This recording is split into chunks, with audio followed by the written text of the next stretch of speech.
Hello everyone. Welcome back to my channel. ఈ kitchen cleaner బాగా work అవుతుందా? లేదా మనం డైలీ కిచెన్‌లో యూజ్ చేసే నార్మల్ డిష్ సోప్ బాగా వర్క్ అవుతుందా? అనేదైతే ఈ వీడియోలో చూద్దాం. నేను ఈ వీడియోలో కిచెన్ క్లీనర్‌ని యూజ్ చేస్తున్నాను. ఇంకా అలాగే మనం డైలీ కిచెన్‌లో యూజ్ చేసుకునే నార్మల్ డిష్ సోప్ అయితే యూజ్ చేస్తున్నాను. ఎందుకంటే అది అందరి ఇళ్లల్లో సాధారణంగా ఉంటుంది కాబట్టి ఆ సోప్‌నైతే యూజ్ చేస్తున్నాను. ఇంకా చూడండి, స్టవ్ వచ్చేసి బాగా మనకైతే స్టెయిన్స్ అయితే ఉన్నాయి చూడండి. మనకి వంట వండుకునేటప్పుడు చిట్లి, పొంగిపోయి అంతా ఆయిల్ మరకలు ఇవంతా కూడాను మనకు మంచి స్ట్రాంగ్ స్టెయిన్స్ అయితే ఉన్నాయి.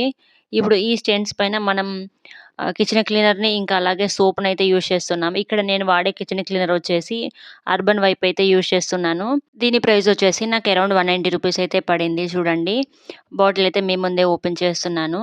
ఇంకా దీన్ని మనకు డైరెక్షన్స్ ఏమిచ్చారంటే మనం ఈ స్ప్రేనైతే మనం స్టెయిన్స్ పైన స్ప్రే చేసేసి ఒక 5-10 మినిట్స్ అలా వదిలేసి తర్వాత స్క్రబ్ చేయమనైతే ఉంది. ఇంకా ఈ స్టవ్‌నైతే ఒక సైడ్ మనం ఈ క్లీనర్‌ని యూజ్ చేస్తున్నాం. మరొక సైడ్ అయితే సోప్‌ని యూజ్ చేసి అయితే క్లీన్ చేస్తున్నాము. చూడండి, లెఫ్ట్ సైడ్ అయితే నేను ఈ ఆహ్, కిచెన్ క్లీనర్‌ని అయితే స్ప్రే చేస్తున్నాను.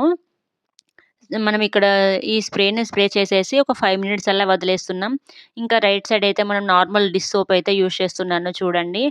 ఇంకా ఇది మనకు ఆ క్లీనర్ లిక్విడ్ అంతా కొంచెం మినిట్స్ ఉండాలి కదా! ఆ టైంలోనైతే రైట్ సైడ్ డిష్ సోప్‌తోనైతే ఇక్కడ దీన్నైతే నేను స్క్రబ్ చేస్తున్నాను చూడండి. మామూలుగా మనం సోప్ యూజ్ చేస్తున్నప్పుడు స్క్రబ్బింగ్ అయితే కొంచెం ఉంటుంది కదా!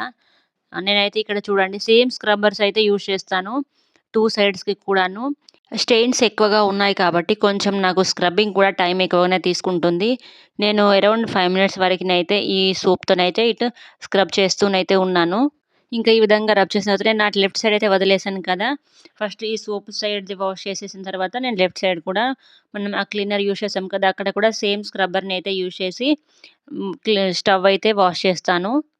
ఇంకా చూడండి, ఇక్కడ ఒక స్మాల్ టిప్. మనం మామూలుగా గిన్నెలు తోముకోవడానికి యూజ్ చేసుకునే స్క్రబ్బర్స్‌నయితే స్టవ్ వాష్ చేసుకోవడానికైతే యూజ్ చేసుకోకూడదు. చూడండి, ఇంక నేను ఇటు సోప్ సైడ్ అయితే ఈ విధంగా స్క్రబ్ చేసేసాను కదా! చూడండి, నేను వాటర్ ఏసి కూడా మీకు క్లీన్ చేస్తున్నాను.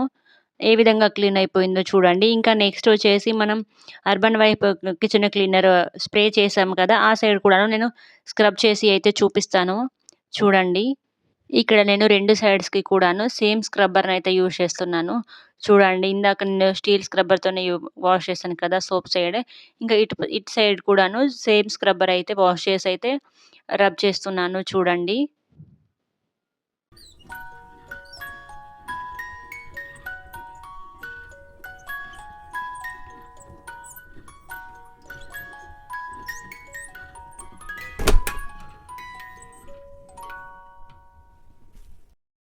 ఇక్కడ నాకు స్క్రబ్బింగ్‌కి మనకు నార్మల్ డిష్ సోప్ యూజ్ చేసే సైడ్ ఎంత టైం అయితే స్క్రబ్బింగ్‌కి టైం పట్టిందో, సేమ్ మనకు కిచెన్ క్లీనర్ యూజ్ చేసిన సైడ్ కూడా నాకు స్క్రబ్బింగ్ అంతే టైం పట్టింది.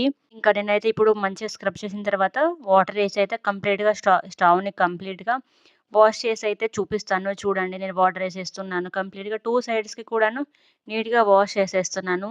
తర్వాతనైతే మీకు చూడండి డిఫరెన్స్ ఎలా ఉంటుంది అనేది.